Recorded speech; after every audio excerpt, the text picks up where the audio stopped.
নমস্কার, কলকাতা টিভিতে স্বাগত। সঙ্গে রয়েছে অনন্যা। শুরু করছি বাংলাদেশ সারাদিন। প্রথমেই দেখে নেব হেডলাইন্স। আন্তর্জাতিক পরিমণ্ডলে নিজেদের দক্ষতা ও যোগ্যতাকে তুলে ধরতে উচ্চশিক্ষা কার্যক্রম ঢেলে সাজানোর আহ্বান জানিয়েছেন রাষ্ট্রপতি মোহাম্মদ শাহাবুদ্দিন।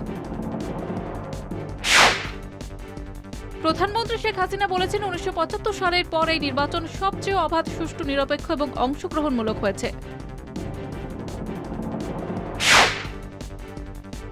বাংলাদেশের অভিনয় অঙ্গনের অন্যতম শিল্পী আহমেদ রুবেল আর নেই। বুধবার সন্ধ্যায় তিনি প্রয়াত হয়েছেন।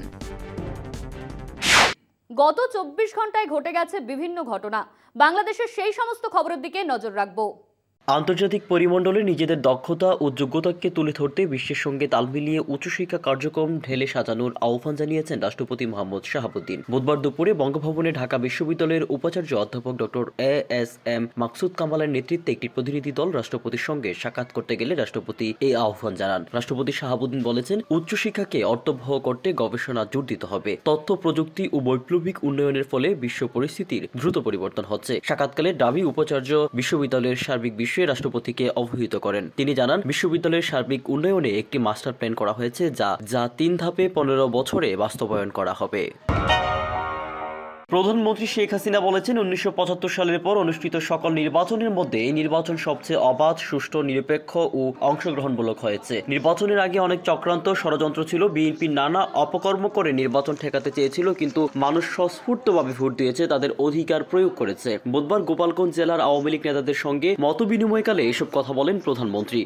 আমি মনে করি বাংলাদেশে যে 75 সালের পর থেকে যতগুলি নির্বাচন হয়েছে সব থেকে অবাধ, নিরপেক্ষ, সুষ্ঠু একটা নির্বাচন এবার নির্বাচন হয়েছে। নির্বাচনের আগে অনেক চক্রান্ত ছিল, ষড়যন্ত্র ছিল, আর তাছাড়া এই মিলিটারি ডিক্টেটর অবৈধভাবে যারা ক্ষমতা দখল করেছে, সেই জিয়াউর রহমান বা তার হাতে সৃষ্ট পার্টি, তাদের তো জ্বালাও পোড়াও, মানুষকে ধ্বংস করা, রেললাইনে আগুন দেওয়া, মানুষ পুড়িয়ে মারা সহ নানা ধরনের অপকর্ম করে নির্বাচন ঠেকাতে চেয়েছিল।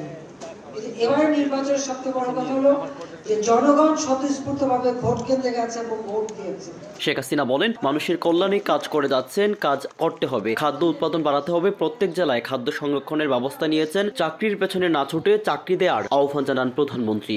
অনেক বাধা বিঘ্ন অতিক্রম করতে হয়, অনেক চক্রান্ত এই বাংলাদেশটাকে ঘিরে আছে। বাংলাদেশের মানুষ আজকে আর্থিকভাবে সচ্ছলতা পেয়েছে। বাংলাদেশের মানুষের আজকে পেটে ভাত আছে, তারা চিকিৎসা পাচ্ছে। কমিউনিটি ক্লিনিকের মাধ্যমে 30 প্রকার ওষুধ বিনামূল্যে দিচ্ছি। আজকে আর বিদেশ থেকে কাপড় এনে পড়তে হয় না। কাজে ভাত কাপড়ের ব্যবস্থা যেমন করা হয়েছে, চিকিৎসার ব্যবস্থা করেছে, শিক্ষার ব্যবস্থা করে দিয়েছি।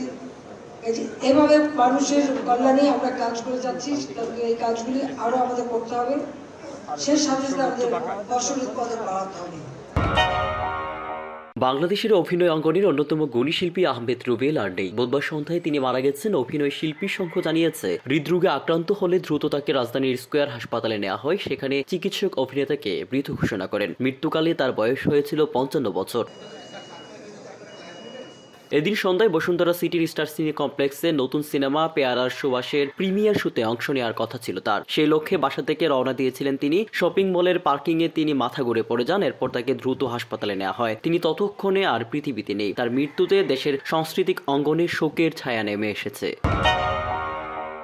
বাংলাদেশ সারাদিন আজ এই পর্যন্তই। দেখতে থাকুন কলকাতা টিভি, রাত দিন 7 দিন।